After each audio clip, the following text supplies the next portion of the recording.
Que a graça do Senhor Jesus esteja sobre cada uma de nós. É muito bom estar aqui. Eu vou fazer duas bagunças. A primeira, eu quero que vocês sentem fora da mesa. Faz assim, ó. Porque esse formato de mesa dá a impressão que eu estou aqui tocando música e vocês estão aí daqui a pouco começa a conversar.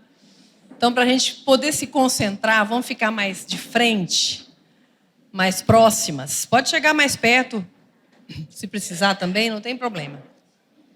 E eu espero que vocês tenham recebido um papel aí. Todo mundo recebeu uma folhinha, meia folha de papel? Receberam? Que bom.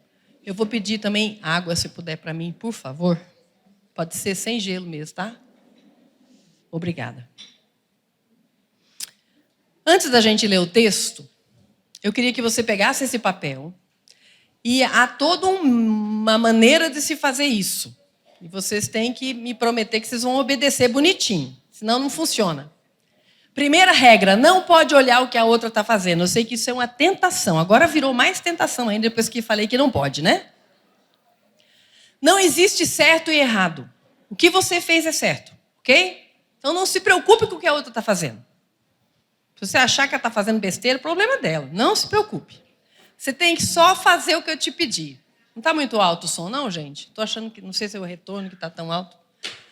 Então, todas receberam a folhinha de papel? Não? Quem não recebeu, levanta a mão aí para receber. É muito importante que você receba. Não vai escrever nada, não se preocupe. Não é pegadinha, tá? Pronto?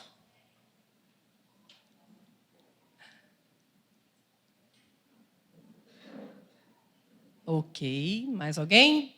Levanta a mão aí para facilitar. Isto. Obrigada. Ok. Então lembre-se, não olhe, não pergunte, faça o que você entendeu, ok? Atenção, dobre a folha no meio.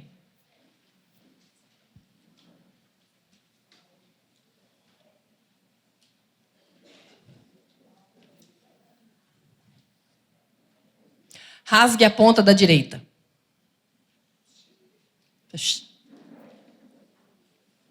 Só não faça sujeira na igreja, tá, gente? Depois a gente recolhe os papeizinhos aí. Todos fizeram? Dobre a folha no meio, de novo.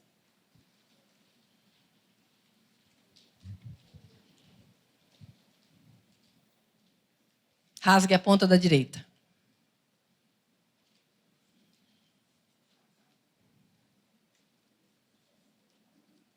Prontinho? Dobre a folha no meio.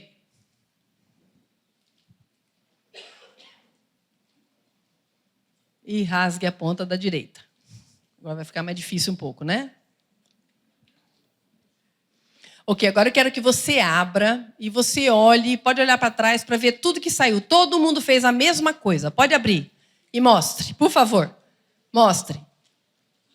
Mostra, gente. Levanta para ver, não tem vergonha não, pode olhar.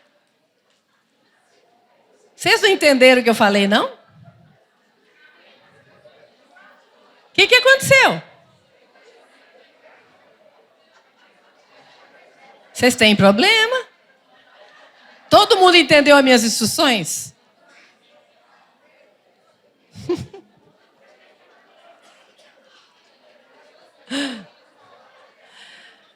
Eu quero que você guarde isso aí na sua Bíblia, para você se lembrar que cada uma de nós, cada pessoa, ouve de uma maneira.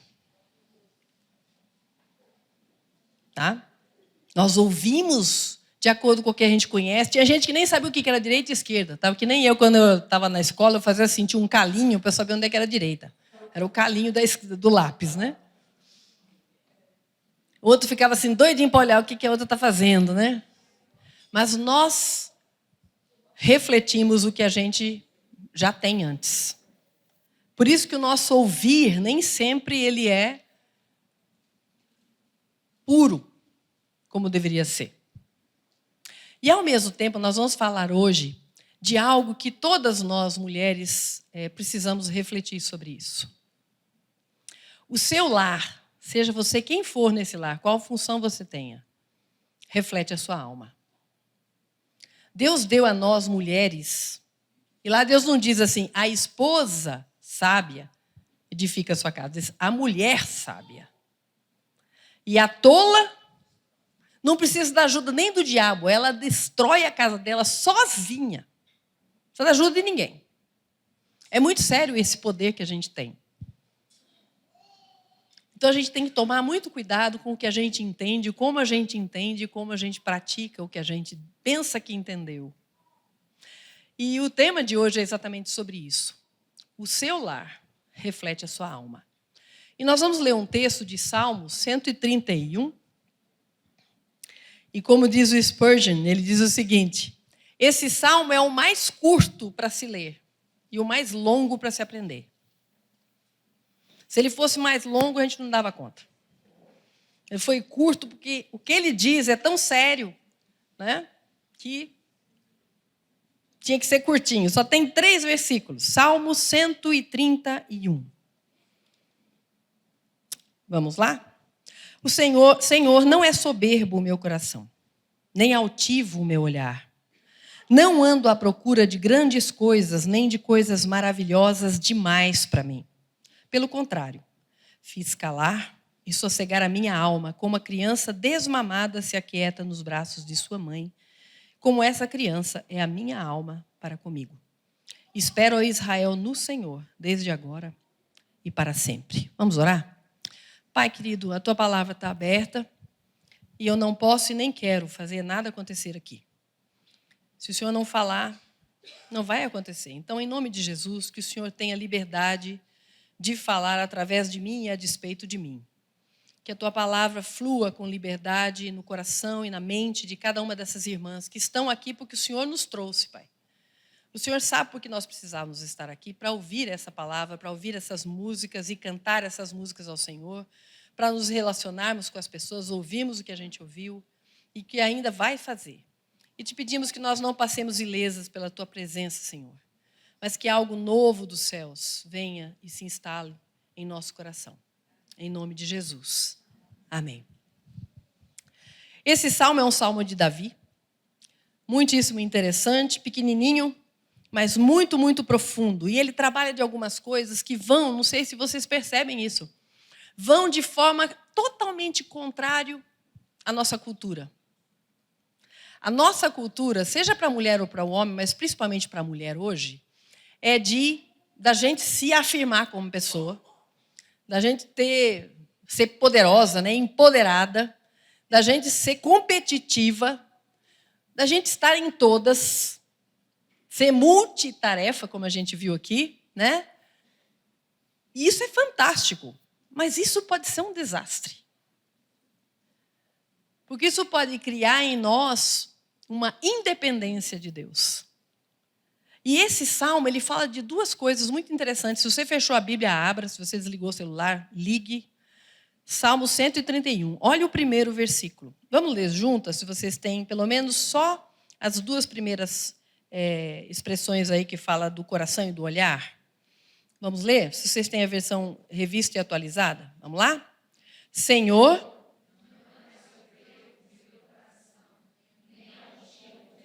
Até aí. Senhor, não é soberbo o meu coração, nem altivo o meu olhar. É muito interessante porque Davi está dizendo isso para Deus. Se eu chegasse aqui e falasse para vocês assim, gente, eu sou uma pessoa humilde, eu sou uma pessoa que não olha ninguém de baixo para cima, ou de cima para baixo, eu sou uma pessoa que não tenho soberba no meu coração. Vocês vão falar assim, misericórdia, hein? Que modéstia, hein? Vamos dar uma medalha de humildade para ela. Qual é a diferença de você dizer isso para os outros e você dizer isso para Deus?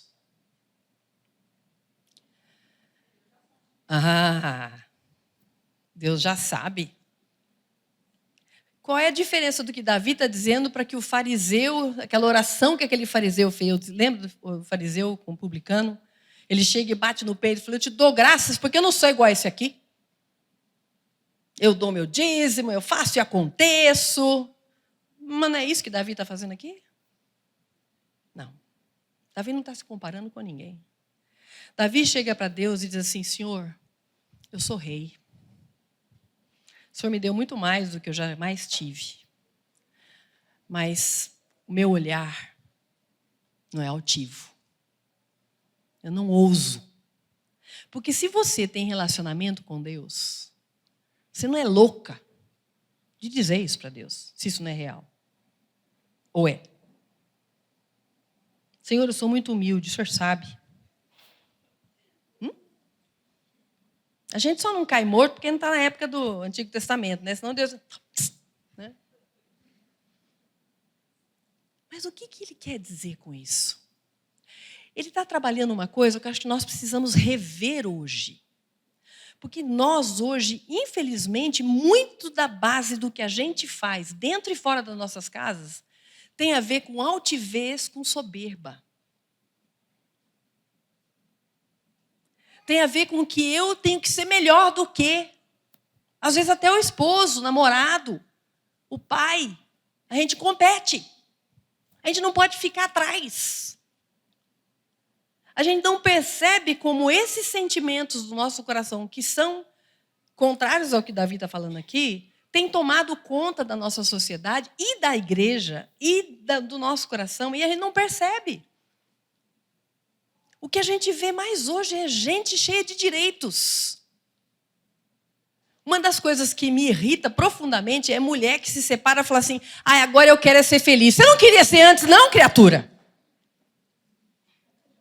É por isso que não deu certo o casamento. Você não queria ser feliz, né? Ué. Mas a gente tem que entender, através desse texto, que um coração que não é altivo, um coração e um olhar que não é altivo e um coração que não é soberbo, ele é capaz de se colocar no lugar do outro. E talvez seja isso que esteja faltando dentro das nossas casas. Nós queremos muito que as pessoas saibam o que vai dentro do meu coração, as minhas necessidades. Você não sabe o que eu fiz o dia inteiro? E o que é pior? Aqui diz o seguinte, lá no versículo, não é soberbo o meu coração, quer dizer, o meu coração é humilde, e nem é altivo o meu olhar, eu não olho de cima para baixo. Será que não? Será que a gente pode dizer isso para Deus? E é interessante que a união dessas duas coisas, a soberba e a altivez, ela é igual à arrogância. Você sabe o que é arrogância? Alguém quer arriscar aí? Sem olhar no Google? O que é arrogância? É a segunda parte da arrogância, se achar melhor que os outros. Mas primeiro é dono da razão. Muito bom. Que mais? Autossuficiente. Pode falar, se você estiver errado, a gente dá um jeito de se acertar.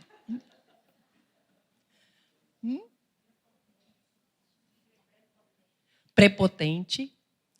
A arrogância, ela une. Eu sou boa, hein?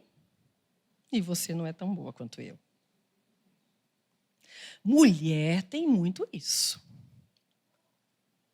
Eu creio que a arrogância é um instrumento do diabo que põe a gente numa autoestima dentro de um tanque em forma de U. Vocês já viram em química um tanque em forma de U? Você pega um tanquezinho assim de vidro, põe água, aí ele fica no mesmo nível. Para o nível de cá subir, o que tem que acontecer com o nível daqui? Abaixar. Você está se sentindo linda, aí chega uma mais bonita que você, lascoqueira. Mas aquela ruguinha na sainha dela, aquele acabamento daquele vestido, não está bom. Nós somos assim, eu não sei por quê. Nós temos essa mania de olhar os outros como se os outros fossem nos derrubar. E isso influencia a nossa casa. Os comentários que a gente faz quando chega em casa da igreja ou no caminho de casa. Vocês viram a gravata do pastor? Estava toda torta assim, ó. Ou o pastor não estava de gravata hoje? E a mulher do pastor, então, misericórdia! E a gente pensa que isso é normal, porque é isso que o diabo quer fazer com a gente. Uma das coisas que mais eu acho interessante na forma como o nosso inimigo trabalha com a gente é pensar lá no Éden. O diabo ele é tão astuto, gente, tão astuto, que ele faz uma mulher começar com uma cobra e ela não fica com medo. Primeiro. 2, ela conversa com a cobra sobre teologia, sobre Deus. O que é que cobra entende de teologia? E ele cria necessidade no paraíso. É esse o inimigo que a gente tem. E a gente tem que começar a retornar, a dizer a Deus o que a gente é ou o que a gente não é. E é isso que Davi faz. Faz um retorno. Senhor, não é soberbo meu coração. E eu tenho certeza que isso não foi sem luta, porque a gente vai ver o resto do salmo. E nem é altivo o meu olhar. Aí ele começa a explicar, que eu acho muito bonito. Olha o que ele diz lá. Não ando, vamos ler juntas? Não ando à procura de grandes coisas, nem de coisas maravilhosas demais para mim. O que a gente anda procurando?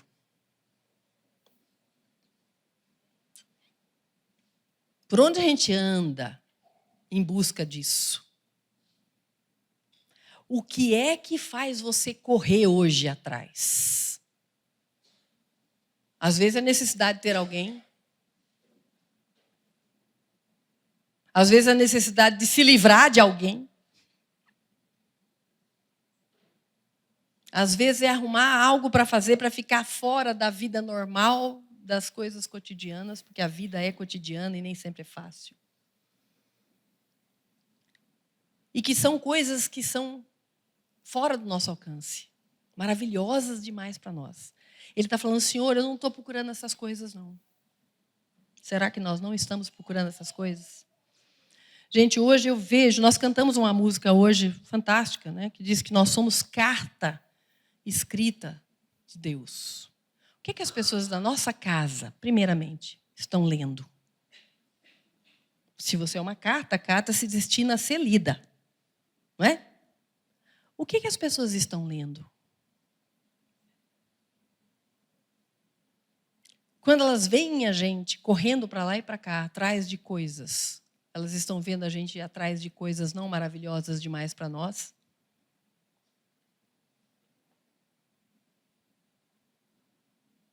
Aí teve uma pessoa que falou, pensei, mas Davi já tinha tudo, né? Ninguém nunca tem tudo. Sempre você quer uma coisinha a mais. A questão é que quando eu olho hoje para a minha própria história e para a história das mulheres da igreja, eu me assusto com atrás de que elas têm corrido. Que eu tenho corrido. Quais são as nossas necessidades mais básicas hoje? E são coisas maravilhosas demais para nós, porque sempre tem que ter de novo, mais e mais e mais, não satisfaz. E eu li essa semana um texto de 2 Reis que me assustou, vários textos, que eu não tinha notado ainda. Aquela leitura anual, né? Fui lendo. Gente, é incrível isso. Todos os reis, todos, sem exceção, 100% dos reis, que foram retos perante o Senhor, aparece o nome das mães deles. Pode ir lá, você vai ver. Não agora. Você vai ver. Os reis maus aparecem 1 ou 2 vezes, e às vezes aparece porque a mãe é pior do que o filho. Mas, normalmente não aparece. Aparece 1 ou 2 vezes. Mas todos os reis que andaram com o Senhor, aparece o nome das mães. Isso diz alguma coisa para você?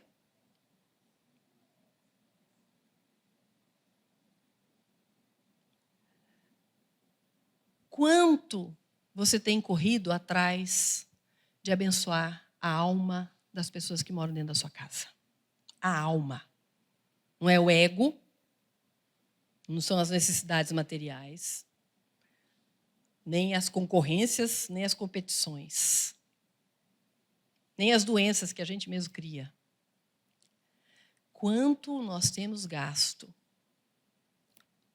para a gente ter coisas maravilhosas demais, mas no sentido de ver Deus sendo forjado na vida dos nossos filhos, do nosso esposo, do nosso namorado, do nosso noivo, ou das pessoas que convivem com a gente, nossos pais.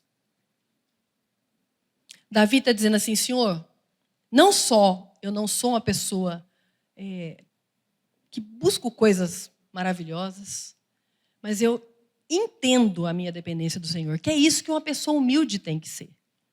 Uma pessoa que não é soberba, que não é arrogante, ela entende o lugar dela.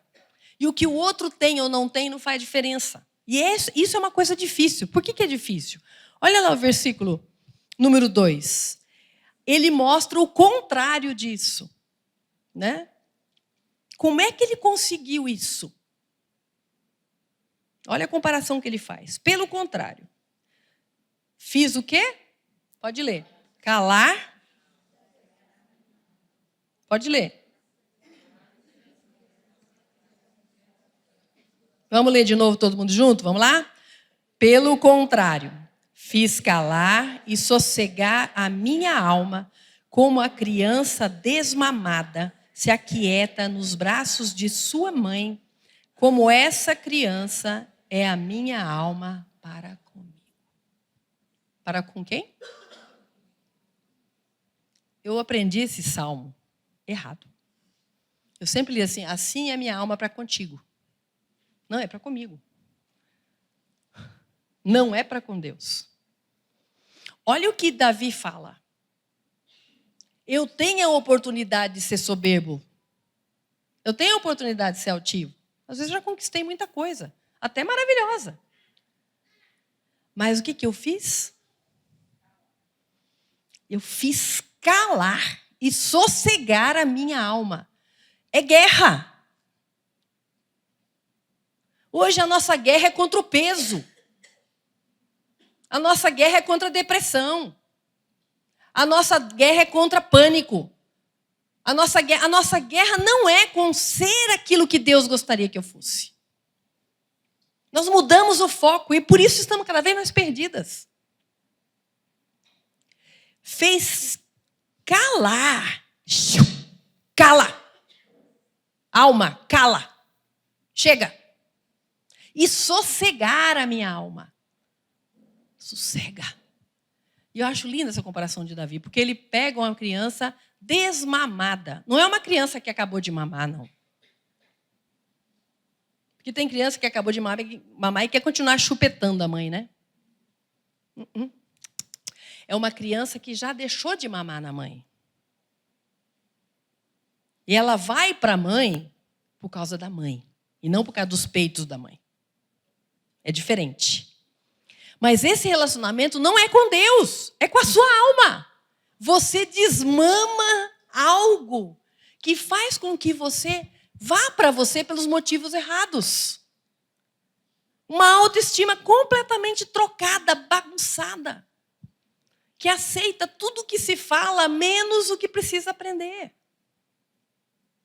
E a gente sabe, todo mundo aqui que já foi ou é mãe ainda, de criancinha pequena que tem que desmamar, é uma guerra, gente, não é? A gente sofre, a criança sofre, é por um bem maior, mas é difícil ver a criança querendo mamar e não vai dar mamar mais, né? Não é uma coisa simples de se fazer.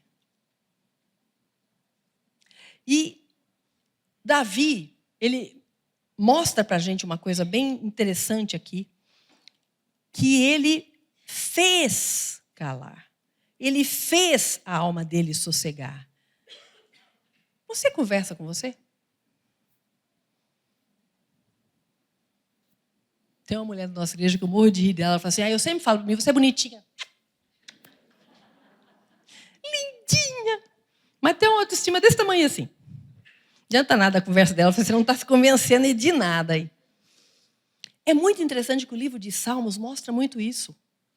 Mostra o salmista falando com ele mesmo. Por que estás abatido, ó minha alma? Por que te perturbas dentro de mim? O que é que está acontecendo? A gente não se fala. A gente não fala com a gente. Quanto tempo faz que você não bate um bom papo com você? Rir da tua própria cara, que você merece às vezes. Ou chorar. Agora mesmo a irmã que estava falando disso, né? Da gente dizer coisas e se conhecer. A gente fica vivendo das migalhas que as pessoas mandam para a gente e são difíceis. Eu vi uma psicóloga uma vez falando isso que eu achei engraçado. Uma mãe de uma filha de 15 anos ligou para ela na rádio e falou assim: a minha filha não me ouve. Ela falou: minha querida, você não entendeu ainda que ela não vai te ouvir? Ela só vai te ouvir quando ela tiver 30, 35 anos e olha lá, dê-se por feliz se isso acontecer. Pare de ficar esperando do outro algo. Não faça do seu desejo alvo. Mas uma das coisas que eu creio que Davi vivenciou, não só nesse salmo, mas ele vivenciou na vida dele normal, é algo que eu tenho vivenciado há 30 dias. E olha, não está sendo fácil. Estou falando disso aqui, eu sei que não está sendo fácil. Faz 30 dias que isso está acontecendo e não é fácil. Você já percebeu quais são os seus conselheiros? Não é conselheiros externos, não. Conselheiros internos. Você mesma com você mesma. Quem é que anda te aconselhando como mãe? Será que é medo? Será que é culpa? Será que é ira? Vocês já perceberam como a gente age em cima de alguns sentimentos? Nos nossos relacionamentos em geral? E as suas orações? E essa experiência que eu passei um mês atrás foi na oração. A minha filha me falou alguma coisa do meu neto que é tão importante que eu não lembro mais o que é, mas na época me deu um medo. Eu estava deitada de noite, fui orar. E eu estava com medo, e eu orei. E se eu fosse pentecostal, eu diria que Deus me disse. Mas como eu não sou, Deus me disse. Eu saí da minha oração pior do que eu entrei. Mais medo ainda. E foi literalmente, eu não sei se foi eu não sei te dizer o que foi, só sei que veio uma percepção na minha mente assim: você acha que eu vou ouvir essa oraçãozinha sua? Você está pior do que quando você começou a orar. Você não acredita que eu vou fazer. E você tem medo. É o medo que está te aconselhando. O fundamento da tua oração é medo. A gente fica com carão, né? Mas fazer o quê? Estava certo, né? Eu falei: Senhor, e aí? Faço o quê? Você tem que resolver o medo primeiro, para depois orar.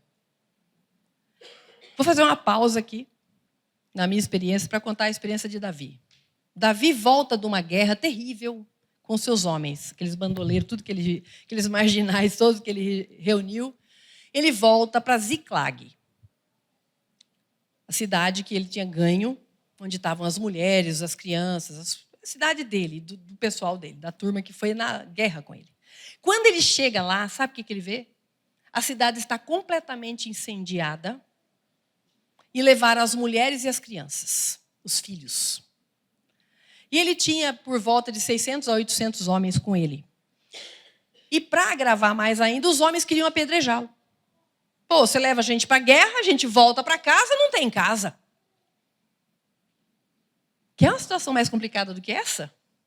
Ele estava sofrendo a mesma perda de todos eles, né? Ele chega numa cidade destruída, levaram as esposas e os filhos, e ele estava cansado da guerra também, e agora os amigos queriam matá-lo também. Além disso, ele tinha que lidar com isso. Imagina o que estava no coração de Davi.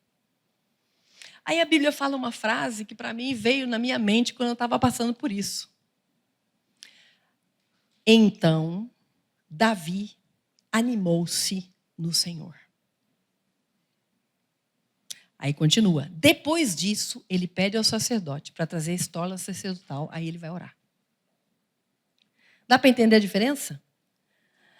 E na hora eu falei: gente, é isso que eu tenho que fazer. Eu tenho que me livrar do conselheiro primeiro antes de orar. E tem sido difícil, porque às vezes você não identifica o conselheiro. Você sabe que tem alguma coisa que está tirando de você a capacidade de orar. E sabe qual é a imagem que veio na minha cabeça quando eu estava fazendo isso? Veio um cirurgião na minha cabeça, no meio de uma cirurgia de horas, e lá bem no meio ele fica com medo. O que acontece quando você está com medo? O que você sabe não vale nada. Você começa a duvidar da sua capacidade e você fica petrificado e você perde a precisão. E é exatamente isso que acontece com a gente.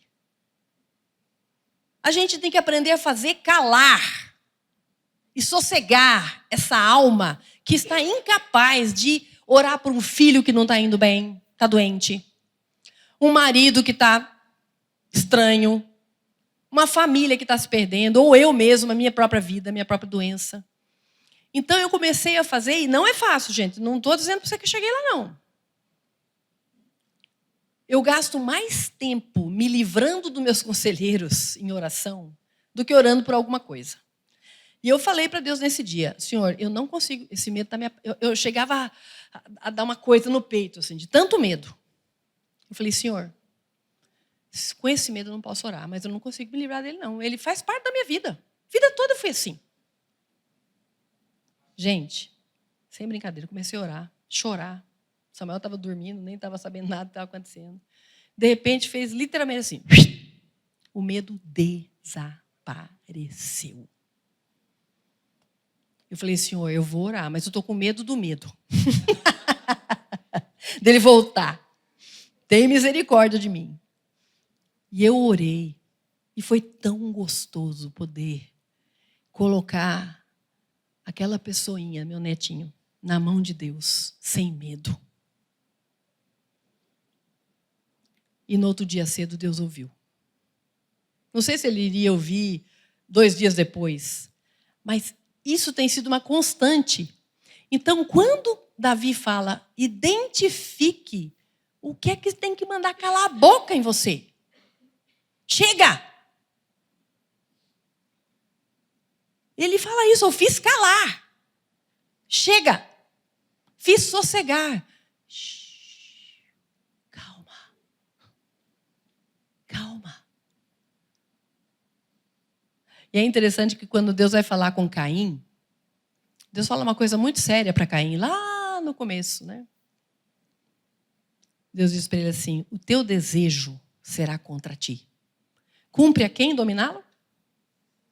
Cumpre a ti dominá-lo. Não vem me pedir para fazer, não. É você. A mesma coisa aqui. A gente vai orar, vai pedir para Deus, mas quem tem que enfrentar esses conselheiros malucos somos nós. Na presença de Deus sempre, viu, gente? Porque você sozinha é um desastre. Você tem tudo para ser uma ótima Deus, mas você é um fracasso como Deus. Eu tenho planos ótimos, eu falo que eu seria um Deus fantástico. Só não tenho poder para fazer as coisas acontecerem, só isso. Mas o resto, maravilhoso. Ia dar muito certo. E eu li uma frase de um cara chamado Zen Leader. Olha o que ele fala. Bom dia. Aqui é Deus. Estou responsável por resolver todos os seus problemas hoje. E não necessito de sua ajuda. Então, relaxe e tenha um ótimo dia. A gente tinha que ouvir mais isso, né? E o C.S. Lewis, que é um teólogo, um escritor maravilhoso, que escreveu a série Nárnia, que a gente vê na televisão e também tem os livros, ele fala uma coisa muito interessante que tem a ver com isso também. Ele fala que todas as manhãs, quando você acorda, antes de você levantar da cama, vem para você aquele bando de animais, que são as suas preocupações. Eles vêm aos bandos. Cumpre a você mandar todo mundo voltar de onde veio. Você já fez isso, gente? Faz essa experiência, é muito interessante. Eu já fiz, eu sou meio maluquinha assim, né? Quando falar que eu sou apaixonada, eu sou intensa. Eu me lembro que uma vez eu acordei de manhã, não, tem que fazer isso, fazer aquilo. Volta todo mundo para onde veio. Chega, volta, volta, volta. É incrível como volta. Quando você fala sério. E aí ele fala assim, aí você tem que deixar um vento, uma brisa suave, entrar e fazer a diferença. Nós temos um ar-condicionado de alma, gente. A gente não faz uso dele. Você já viu o Salmo 23? O Senhor é o meu pastor e nada me faltará. Está falando de pastor, né? Deitai-me faz em verdes pastos, guia-me mansamente às águas tranquilas. Essa frase não está fora de lugar, não? Está falando de ovelha, levar para beber água, de repente refrigera a minha alma. Você tem à sua disposição um refrigerador de alma. Por que a sua alma está em ebulição?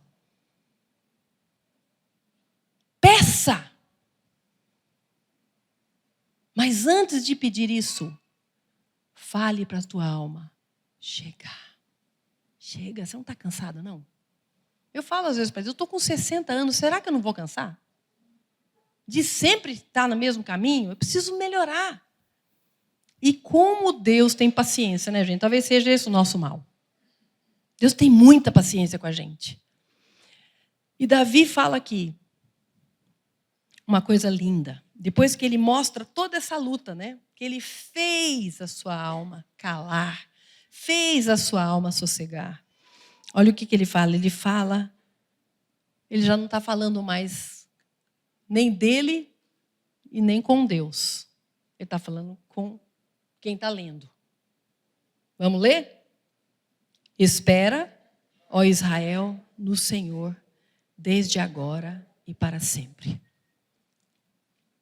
Quando eu sou derrubada na minha arrogância por Deus, quando eu consigo passar por esse processo de abandonar aquilo que me congela de ser quem eu preciso ser, aí eu sou capaz de esperar no Senhor. E eu acho muito bonito o que ele fala, porque normalmente, gente, eu não sei se acontece com você, mas parece que o céu é uma coisa tão etérea, tão distante, né? E a gente deixa a nossa felicidade, tudo para lá. Mas aqui o que está dizendo? Espera no Senhor para sempre? Começa é agora. É já. Para de viver achando que vai ser para depois. É já. E eu queria te fazer uma pergunta. Você já entregou sua vida a Jesus? Eu não estou falando de ir para a igreja.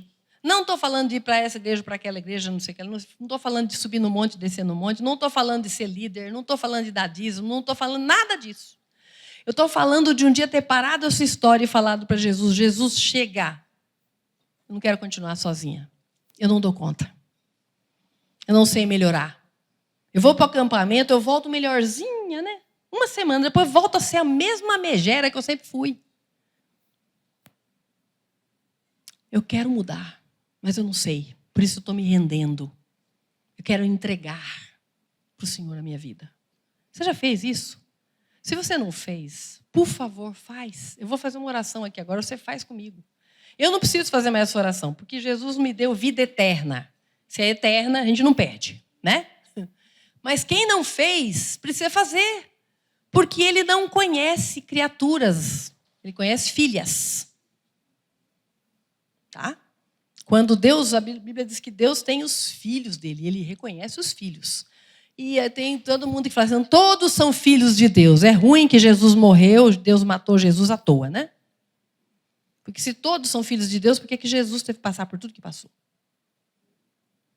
Não posso confiar nesse Deus, matou o próprio filho à toa. E a Bíblia nos diz que quando a gente crê no nome de Jesus como Senhor e Salvador da nossa vida, Ele nos dá o poder de sermos feitas filhas de Deus. A saber, as que creem no seu nome. Você já fez essa oração? Se você não fez, eu vou fazer essa oração agora como um guia para você. Se você não sente vontade de fazer, não faça. Porque Jesus pagou um preço muito alto para a gente fazer de conta, né? Mas se você sente que realmente você não quer mais continuar do jeito que está, e pode ser que as coisas piorem para você, tá? Não tenho boas notícias para te dar, não. Que Jesus não prometeu mar de rosa para ninguém, mas Ele prometeu que Ele não pula do barco de jeito nenhum. Ele vai com você até o fim. Vamos orar? Você pode repetir aí no seu próprio coração, tá? E depois eu vou fazer uma oração final. Jesus, eu entendo que eu não te conheço. E o Senhor não me conhece como filha. E eu desejo isso. Eu admito aqui, Senhor, que eu sou pecadora.